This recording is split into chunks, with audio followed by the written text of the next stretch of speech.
Jokowi bisa dihukum mati. Oleh M. Yamin Nasution, pemerhati hukum. Jokowi, orang yang dahulu terlihat polos, santun, baik dan merakyat, menjadi harapan besar bagi rakyat untuk menjadi pemimpin. Seperti pohon besar nan rindang, di mana daunnya tempat berteduh rakyat dari panas dan hujan, batangnya tempat bersandar rakyat dari ketidakadilan, dan urat pohon menjadi tempat duduk bagi rakyat yang letih berjuang dari beban kehidupan dan kemiskinan. Namun harapan rakyat itu sirna. Jokowi lebih memilih memberikan pekerjaan pada pengangguran rakyat Cina, yang sengaja didatangkan ke Indonesia untuk bekerja, dan seluruh kebijakan yang dilahirkan Jokowi terlihat lebih memihak pada RRC. Jokowi tidak hanya ingkari janji-janji politik pada rakyat. Bahkan dia tega mengusir rakyat dari pemukimannya demi investasi. Selain itu, banyaknya rakyat yang tewas seperti tragedi Kanjuruhan, mutilasi dan pembunuhan lain di Papua, KM50, semua ini keadilan yang tak dipenuhinya. Privatisasi, swastanisasi dan korupsi besar-besaran terjadi di masa Jokowi, dan lagi-lagi dia ingkari janji pemberantasan korupsi. Lebih-lebih saat memasuki akhir masa jabatannya, Jokowi semakin memperlihatkan sindrom episodik politik, kejiwaan yang tak bisa lepas dari pengalaman indah sebagai pemimpin politik tertinggi, sehingga dia melakukan banyak skandal untuk memperpanjang kekuasaannya, termasuk memuluskan jalan putranya maju dalam pemilu 2024 melalui tangan iparnya Anwar Usman, tercatat di Jurnal Hukum Konstitusi Connect 2023. Stefanus Hendrianto, Gregorian University. Konsep hukum pidana Indonesia mengatur dua jenis kejahatan, yaitu kejahatan khusus dan kejahatan umum. Kedua bentuk kejahatan ini secara umum diketahui diatur pada KUHP. Pasca amandemen keempat, berdasarkan kesepakatan politik, pengaturan kejahatan khusus dalam hukum pidana Indonesia terbagi atas dua hal. 1. Kejahatan khusus seperti terorisme, pemberontakan, makar, korupsi, dan lain-lain. Semua ini diatur di KUHP dan prosesnya merujuk pada KUHP. 2. Kejahatan khusus tentang pembangkangan terhadap konstitusi, atau secara universal disebut kejahatan konstitusi.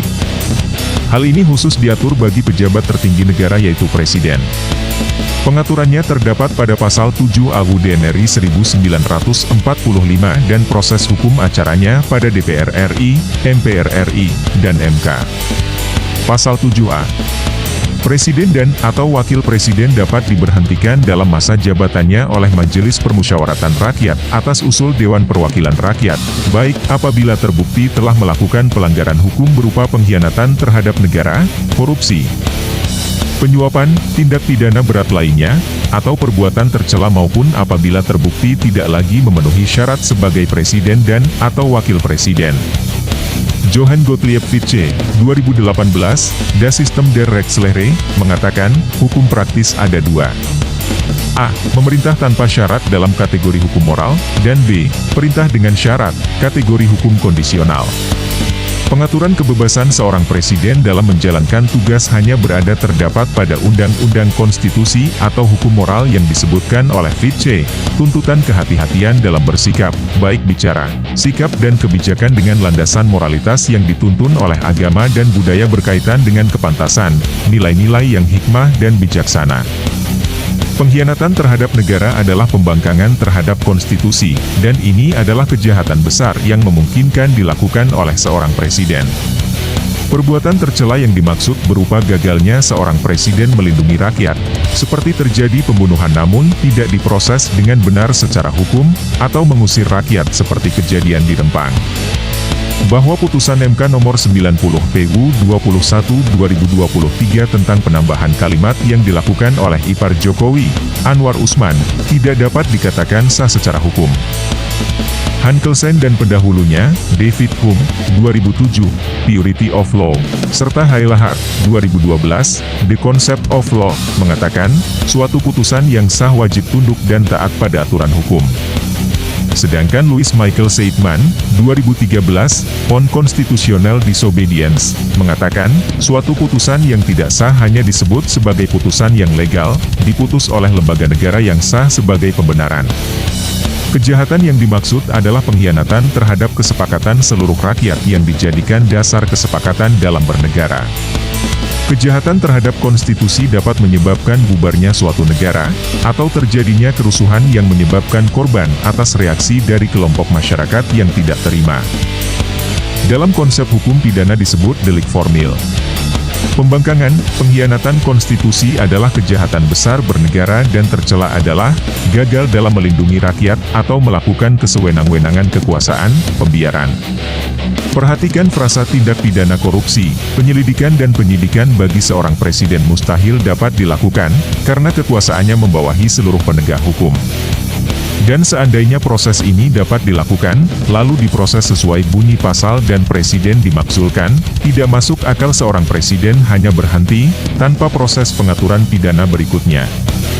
Artinya, yang memungkinkan hanya dua kejahatan yaitu, pembangkangan terhadap konstitusi dan perbuatan tercela. Yang memungkinkan seorang presiden untuk dipidana. Sebagian mengatakan, putusan MK tersebut tidak dikeluarkan oleh presiden, melainkan iparnya. Pandangan ini benar. Namun perlu difahami bahwa, positivisme hukum tidak dapat dinegasikan tentang kriminologi. Gerardus Peter Hufnagels, 2013, The Other Side of Criminology, An Inversion of the Concept of Crime, mengatakan, bahwa hukum pidana mencari pelaku utama selain pelaku itu sendiri, yang berkaitan dengan kekuasaan. Hanya pemegang kekuasaan yang paling potensial menjadi pelaku utama kejahatan. Dalam hal ini, merujuk pada pernyataan Faisal Assegaf, Metro TV, Kompas TV, bahwa orang-orang yang meresahkan rakyat hanya 5, Jokowi, istri, 2 anaknya dan Anwar Usman. Maka konsep pidana Indonesia yang melandaskan beberapa kasus pidana pada UUD, sejalan dengan Belanda dan Swedia. Dan Jokowi dapat dimakzulkan dan dihukum mati.